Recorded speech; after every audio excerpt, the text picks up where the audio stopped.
পর্যায়ে আপনাদেরকে নরসিংদীতে নিয়ে যেতে চাই। সেখান থেকে আমাদের সাথে যোগ দিচ্ছেন সঞ্জিত সাহা। রাঙামাটি থেকে জিয়াউল হক আমাদের সাথে যোগ দিয়েছেন দেখতে পাচ্ছি। শুরুতে রাঙামাটিতে চলে যাচ্ছি। কি অবস্থা দেখছেন সব মিলিয়ে নির্বাচনের পরের পরিস্থিতি কেমন, রাজনৈতিক দলের নেতারা আসলে কি বলছেন যদি আমাদেরকে জানাতেন। রাঙ্গামাটি যে আসনের যে প্রার্থী রয়েছেন তিনি আসলে এখানকার যে ৭ জন প্রার্থীর মধ্যে বিএনপির প্রার্থী এখানে নির্বাচিত হয়েছেন এবং সকাল থেকে আমরা দেখেছি যে বিএনপির যারা প্রার্থীরা রয়েছেন এবং যারা সমর্থক তারা আসলে উল্লাস করছেন। দীর্ঘদিন পর নির্বাচনে অংশ নিয়েছেন, পরবর্তীতে জয়যুক্ত হয়েছেন এবং বিশাল ব্যবধানে জয়যুক্ত হয়েছেন। সেই বিষয়টি আমরা এখানকার রয়েছেন বিএনপির সাংগঠনিক সম্পাদক জেলা কমিটি, তার সাথে একটু কথা বলতে চেষ্টা কি অবস্থা আসলে আপনাদের যদি। ধন্যবাদ। দীর্ঘদিন পর যেহেতু আমাদের এই অঞ্চলের মানুষ বিএনপিকে বিপুল ভোটে দীপেন দেওয়ানকে জয়যুক্ত করেছে, এই অঞ্চলের মানুষ আশা করে আসলে দীপেন দেওয়ান এই অঞ্চল থেকে মন্ত্রী হোক বিএনপি থেকে। কারণ বিগত সরকার এই অঞ্চল থেকে মন্ত্রী না করে এই অঞ্চলের মানুষকে উন্নয়ন বঞ্চিত করা হয়েছে। তা আমরা আশা করছি দীপেন দেওয়ান যদি মন্ত্রী হয় অঞ্চলে যে সুষম উন্নয়ন এবং পার্বত্য এলাকায় যে শান্তি সম্প্রীতি এটা বজায় থাকবে। ধন্যবাদ আপনাকে। কি অবস্থা আসলে যদি বলতেন এখনকার এই আপনাদের সামনের দিনের প্রতিশ্রুতিগুলো কি দিয়েছেন এখানকার নবনির্বাচিত সংসদ সদস্য?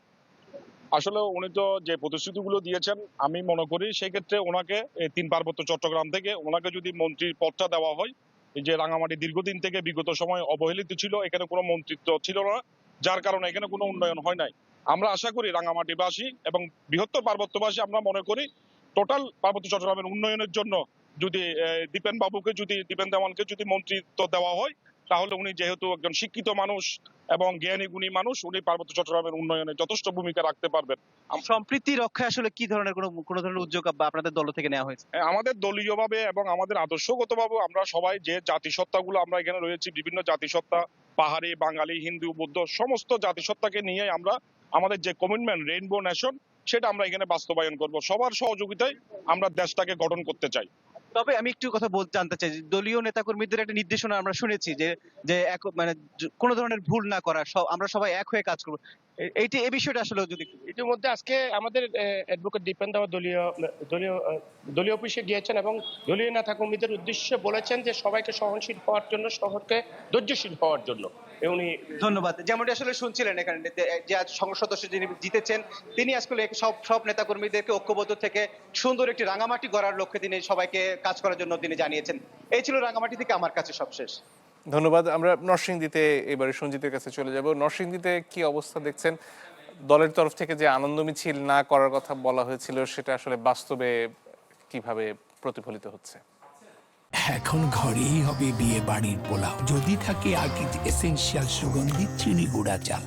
জানেন নরসিংদীর যে ৫টি আসন রয়েছে সেই ৫টি আসনে কিন্তু বিএনপির নিরঙ্কুশ বিজয় হয়েছে এবং আনন্দ মিছিলের ব্যাপারে যে বিষয়টি আমরা লক্ষ্য করেছি, আসলে কেন্দ্রীয় বিএনপি থেকে যে নির্দেশনাটা দেওয়া হয়েছে সেই নির্দেশনা কিন্তু মেনে নরসিংদীতে কোনো রকম বিজয় মিছিল করা হয়নি। তবে নরসিংদীর যে মন্দির মসজিদ গুলো রয়েছে সেখানে কিন্তু মিষ্টি বিতরণ করেছে বিএনপি নেতাকর্মীরা। এবং নির্বাচনের বিষয় যদি আমি বলতে চাই আপনাকে, দীর্ঘদিন পর অর্থাৎ গত ৩টি নির্বাচন অর্থাৎ ১৪, ১৮ এবং ২৪-এর যেসব নির্বাচন হয়েছে সেইসব নির্বাচনে কিন্তু নরসিংদীতে ব্যাপক সহিংসতা, সংঘর্ষ এবং হানাহানি এবং প্রাণহানির ঘটনা ঘটেছে।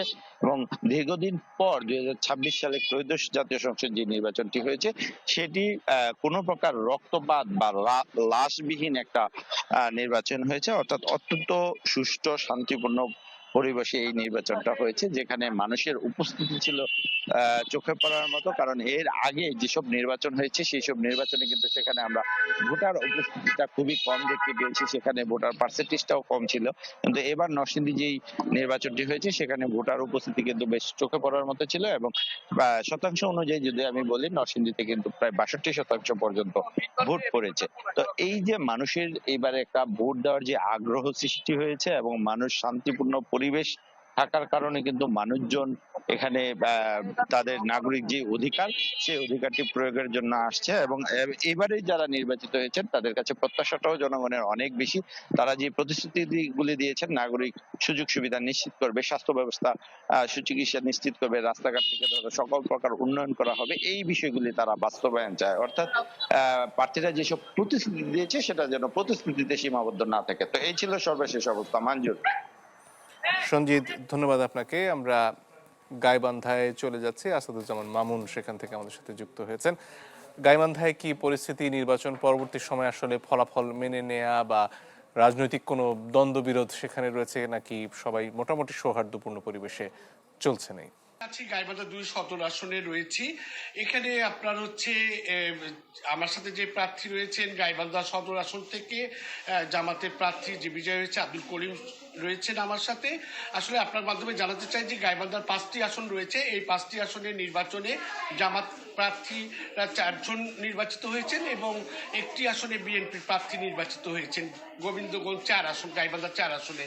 সেখানে আপনি যেটা বলছিলেন যে আসলে দ্বন্দ্ব আছে কিনা, হ্যাঁ, এটা গতকাল নির্বাচন কমিশন থেকে এবারে সহকারী রিটার্নিং অফিসার অথবা রিটার্নিং অফিসার, জেলা রিটার্নিং অফিসার থেকে নির্বাচনের ফলকে কেন্দ্র করার পরে ওখানে যে 4-এর যে জামাতের প্রার্থী আব্দুর রহিম সরকার রয়েছেন তার সমর্থকরা তার সে পর্যন্ত এটা জেলা রিটার্নিং অফিসারের কাছে প্রতিবাদ জানিয়েছে যে তারা জানাচ্ছিল যে কয়েকটি ভোট কেন্দ্র থেকে ভোট ব্যালট পেপার তারা ভোট মেরে নিয়েছে, এটার ব্যাপারে জানিয়েছে। এটার মধ্যে দ্বন্দ্ব রয়েছে এবং আগামীকাল এই ব্যাপারে সংবাদ সম্মেলনও ডেকেছে বেলা 11টার সময়। তা আমি এখন সরাসরি যেতে চাই যে এখানে গাইবান্ধার 2 সদর আসন থেকে যে জামাতের জেলা আমির এবং সংসদ নির্বাচনে যে প্রার্থী প্রতিদ্বন্দ্বিতা করছেন সে জয়ী হয়েছেন আব্দুল করিম। তার কাছে আমি জানবো যে আসলে আপনি তো জয়লাভ করেছেন বা আপনার ইস্তেহারে কি ছিল সেটা বাস্তবায়নের ক্ষেত্রে আপনার অনুভূতিটা কি?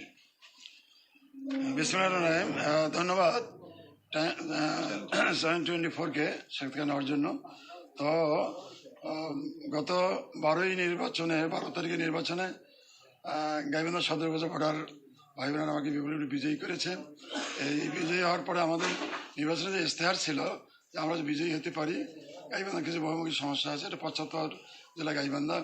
এই গাইবান্ধা জেলার উন্নয়নের লক্ষ্যে আমরা 4টি পরিকল্পনা গ্রহণ করেছিলাম। সেটা হলো যে এই 75 গাইবান্ধা জেলা গরিব মেহনতি মানুষের ছেলেমেয়েরা উচ্চশিক্ষা অর্জনে ব্যর্থ হয়েছে, কারণ অনেকে এসএসসি এবং এইচএসসি পাস করার পরে ঝরে পড়ে যায়।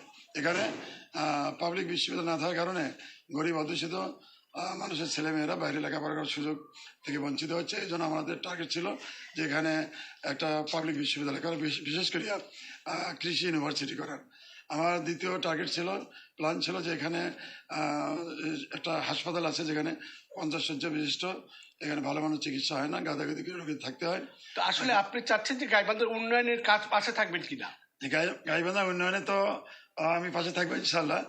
যেহেতু গাইবান্ধা একটা 75 জেলা, ভোটারদের উদ্দেশ্যে কিছু বলেন। হ্যাঁ, ভোটারদের উদ্দেশ্যে বলতে চাই যে গাইবান্ধা সদর উপজেলা যে 4,11,460 জন ভোটার আছে, এই ভোটারদের আমি ধন্যবাদ জানাই। তারা আমাকে ভালোবেসে বিপুল ভোটে বিজয়ী করেছেন, এই জন্য আমি সকল ভোটার ভাইদেরকে ধন্যবাদ জানাই। ওই সাথে আমাকে যে বিজয়ী করেছে এই বিজয় তাদেরই প্রাপ্য আর কি।